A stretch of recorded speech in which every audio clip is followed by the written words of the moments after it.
Now this is sum number 2 in simplex method with two variables. Maximum z is equal to 21x1 plus 15x2 subject to two constraints, and this is a mixed constraint because one is greater than or equal to and one is less than or equal to. Now I have to change this to less than or equal to. So what I do is I will multiply all the values by minus and also change this greater than or equal to less than or equal to. Why? Because suppose I have 4 less than 5. When I put minus on either sides, 4 less than minus 5 is a wrong statement. So in that case, I have to change this sign to greater than minus 5. But when it is an equation, when it is x is equal to 5, I can put minus x is equal to minus 5. Whereas, when I have these symbols, I have to change that symbol also. So, here what I do is, I introduce a minus sign or I multiply a minus sign to all the values. So, it becomes x1 plus 2x2 less than or equal to 6. And the second equation will remain the same. So, now I am going to introduce slack variables. So, this becomes x1 plus 2x2 plus s1 equal to 6. That is this less than or equal to 6. So, I add a slack variable to make it equal to 6. The same way 4x1 plus 3x2 plus s2 equal to 12. And here I have to make some alterations in the objective function since I am introducing s1 and s2. So, it becomes 21x1 plus 15x2 plus 0s1 plus 0s2. Subject to these constraints, here you have x1 and x2 greater than or equal to 0, and here you have x1, x2, s1, s2 also greater than or equal to 0. Now, you know how to frame the table. Q is the constants which appear in the equation. CV is the current variable which has taken place now in the constraints, and the coefficients of these current variables in your objective function. This is your objective function, and then x1 and x2 will be the coefficients of x1 and x2 in the equations, and the same way for s1 and s2 also the coefficients in this. And then Cj is nothing but the coefficients of the variables in the objective functions. Okay. So here first I will write Cj value because 21, 15, 0, 0. So I will write 21, 15, 0, 0. What are the current variables? The newly appeared variables. Now it is S1 and S2. So I will write S1 and S2 here. Their coefficients in the objective function. I can either pick it from here or pick it from here also. It is going to be 0.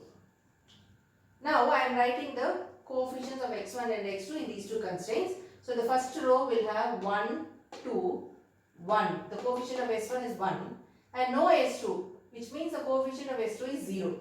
So it is going to be 1, 2, 1, 0.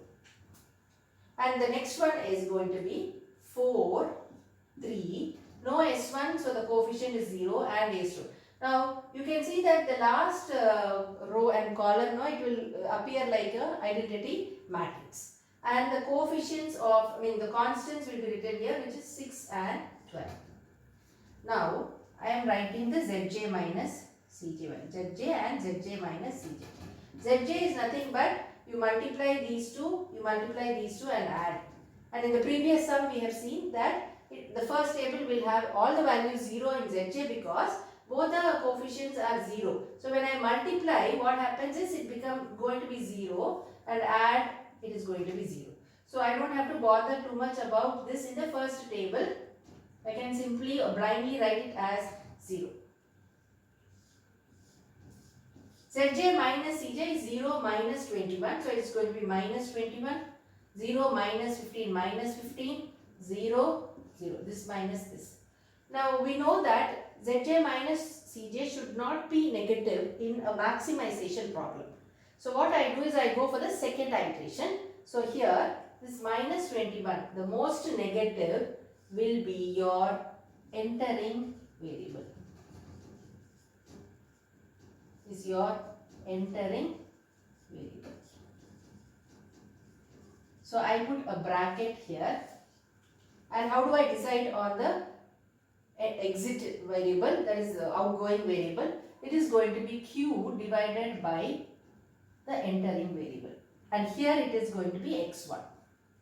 So 6 divided by 1 equal to 6 here, and 12 divided by 4 equal to 3 here. So here the least positive integer is going to be the outgoing variable. So S2 goes out, and instead of that x1 is going to come in the second iteration. So this S1 stays as it is, so I write S1 here, and instead of S2 I will write x1 here. And C is the coefficient of S1 and x1 in the objective function. I can either pick it from the objective function or from here.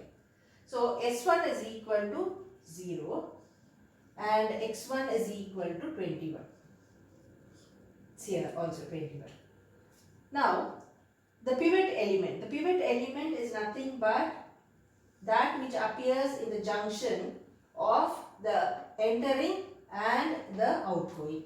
So this is the entering, this is the outgoing, and 4 is here. So that is going to be your pivot element or your star element. Pivot or key or star element. Now that has to become 1 in your next iteration. So what will I do? I divide it by 4.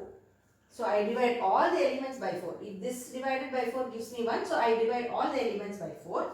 So 12 divided by 4 is equal to 3, and this is going to be 1.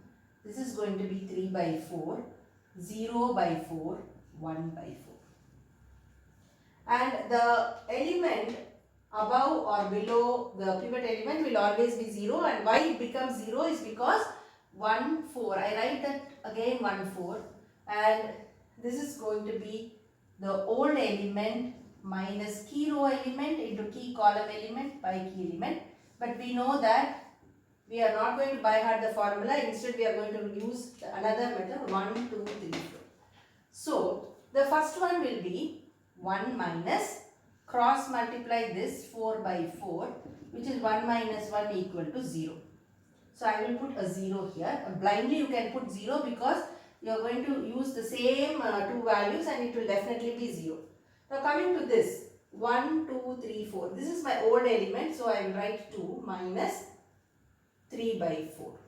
Okay. So which is going to be 8 minus 3 by 4, which is 5 by 4. And coming to this 1, 2, 3, 4. So I am going to write 1 minus cross multiply these two, which is going to be 0. So I don't have to worry too much. I will simply write 1. The next one is 0 minus cross multiply 1 into 1, 1 by 4. It is going to be 0 minus 1 by 4 or 1 by 4. And here 1, 2, 3, 4. It is going to be 6 minus 12 into 1 is 12 by 4, which is 3, or 6 minus 3 equal to 3. Now that I have completed the rows, I will go for Zj and Cj. Zj and Zj minus Cj. Zj, 1 is going to be 0. So this row I need not worry too much because when I multiply also it becomes 0 only. So I will only bother about the second row. So 21 into 1 is 21. The next one is 21 into 3 by 4, which is 63 by 4. The next one is going to be 0. The next one is going to be 21 by 4. So Zj minus Cj is 21 minus 21, 0. The next one is going to be 63 by 4 minus 15 or 3 by 4, which is positive.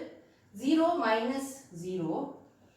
21 by 4 minus 0. Now obviously all the values are positive. So Zj minus Cj is positive. So coming to the solution, this is going to be my solution. Okay. So x1 is equal to 3. x2 is not here, so it is 0. s1 is equal to 3 and s2 is not here, so it is 0. So the maximum z is equal to